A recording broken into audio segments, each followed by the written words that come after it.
Bismillahirrahmanirrahim, on continue toujours dans le calcul intégral. On va voir l'intégrale, l'intégration de fonctions rationnelles. Fonction rationnelle, c'est un polynôme sur un polynôme. Donc lorsqu'on vous donne l'intégrale à calculer d'un polynôme sur un polynôme, donc première chose à faire, en fait, ce qu'il y a de bien dans l'intégration des fonctions rationnelles, c'est qu'on connaît l'algorithme à suivre. Il y a des étapes à suivre, il y a des choses à vérifier. Première chose à voir, c'est le degré du numérateur, ce qu'il y a en haut, et le comparer avec le degré du dénominateur, ce qu'il y a en bas. En haut, on a un degré 2 dans cet exemple. En bas, on a un degré 3.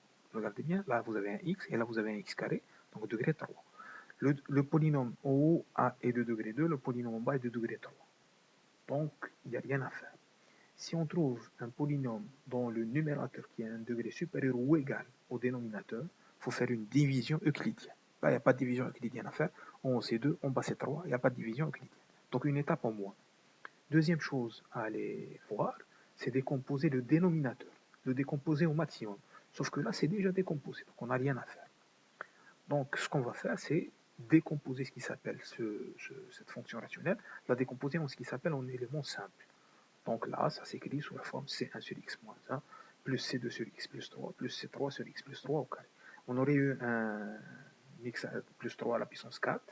On aurait dû faire plus C4 x plus 3 x à la puissance 3 plus C4 sur x plus 3 à la puissance 4. Donc, on réduit au même dénominateur et on identifie avec ça. Donc, on réduit au même dénominateur, on trouve, donc en x carré, on fait un petit calcul à faire ici, c'est 1 plus c2 fois x carré. Si c'est 1 plus 2, c2 plus c3 fois x, attention, j'ai oublié un x ici. Si c'est 1 plus 2, c2 plus c3 fois x, plus 9, c1 moins 3, c2 moins c3, ça c'est le terme constant. En bas, on a le même dénominateur. Donc là, on va identifier, c'est 1 plus c2, ça va donner 5. Ce terme-là, on l'identifie avec 21. Et ce terme-là, on va l'identifier avec 22. On obtient un système, 3 équations, 3 inconnues, que vous résolvez comme vous voulez. Vous trouvez à la fin que C1 est égal à 3, C2 est égal à 2, C3 est égal à moins. Il faut refaire les calculs. Donc, il faut prendre une petite feuille de papier et refaire les calculs. Pour bien vérifier que 5x carré plus 21x plus 22 sur x moins 1, x plus 3 au carré, se décompose bien de la forme 3 sur x moins 1, 2 sur x plus 3, moins 1 sur x plus 3, le tout au carré. Ça, c'est un élément simple de type 1. Ça, c'est un élément simple de type 1. Ça, c'est un élément simple de type 2 qu'on sait intégrer. Donc, finalement, mon intégrale est 1. Donc, je scinde mon intégrale en la somme des trois intégrales par linéarité. Donc, j'obtiens 3 sur x moins 1, l'intégrale dx, plus 2 sur x plus 3 dx, moins 1 sur x plus 3, le tout au carré dx. Alors ça, c'est un élément simple de type 1, ça donne un logarithme. Je mets le 3 à l'extérieur, la dérivée sur la fonction, de logarithme x plus 3. Et là, vous pouvez facilement voir que c'est 1 sur x plus 3, ou bien x plus 3 à la puissance moins 1, comme vous voulez. Une fois que j'ai terminé mon calcul, je rajoute la constante c. Deuxième exemple, on vous donne I2 est égal à l'intégrale de x moins 1 sur x carré plus 2x plus 3 dx. Il manque un dx ici. Donc on inspecte les degrés, en haut c'est un degré 1, en bas c'est un degré 2, il n'y a pas de division euclidienne à faire. Deuxième chose à inspecter, si c'est décomposer le polynôme dans le dénominateur au maximum. Donc là c'est un polynôme de degré 2.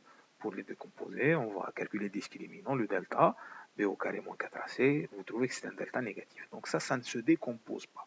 Vous avez un polynôme de degré 1 sur un polynôme de degré 2 qui ne se décompose pas. Donc ça, c'est exactement un élément simple de type 3. Alors on sait le calculer, on sait intégrer un élément simple de type 3. La méthode à suivre. Première chose à faire, c'est écrire la dérivée du dénominateur. La dérivée du dénominateur, ici, c'est 2x plus 2. La dérivée de ça, c'est 2x plus 2.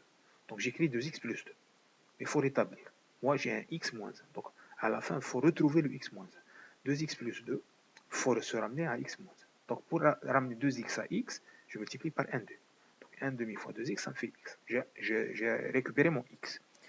Mais attention, là j'ai 1 demi fois 2. 1 demi fois 2, ça fait 1. Et j'ai besoin d'un moins 1. Donc je retranche 2.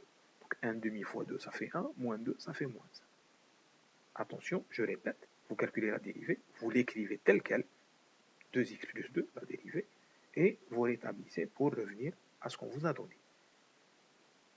Je vous laisse apprécier le calcul ici. Il faut savoir le faire. Il y a une petite technique ici à appliquer. Je pense que vous devez maîtriser.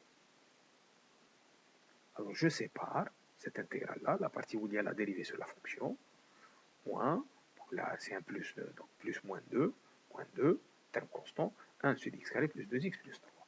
Alors, là, le but de la manœuvre, c'était de trouver la dérivée sur la fonction, ce qui va me donner un logarithme.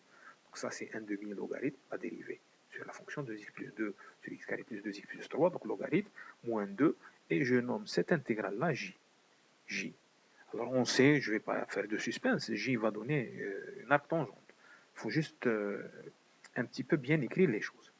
Alors, je pense qu'il y a en bas, c'est x carré plus 2x plus 3. X carré plus 2x plus 3. Je vais essayer de faire apparaître une identité remarquable. Alors là, l'identité remarquable, elle est déjà écrite. C'est x carré plus 2x plus 1. X carré plus 2x plus 1 plus 2. X carré plus 2x plus 1, c'est x plus 1, le tout au carré, plus 2, ça va me donner plus 3. X carré plus 2x plus 1 plus 2, ça nous donne x carré plus 2x plus 3. Bien. Donc ça, c'est 1 sur x plus 1 au carré plus 2. J'ai fait apparaître le carré. Maintenant, deuxième étape, donc c'est un carré plus une constante positive. Deuxième étape, c'est de faire sortir la constante positive pour faire apparaître un 1 ici. Donc je fais sortir le 2. Donc j'obtiens 1 sur x plus 1 au carré sur 2, si vous voyez bien. Si je refais rentrer le 2, je simplifie, et là je vais avoir un plus 2. Ensuite, j'écris ça sous la forme 1 sur quelque chose au carré plus 1. Donc je dois faire rentrer le 2 dans le carré, tout au carré.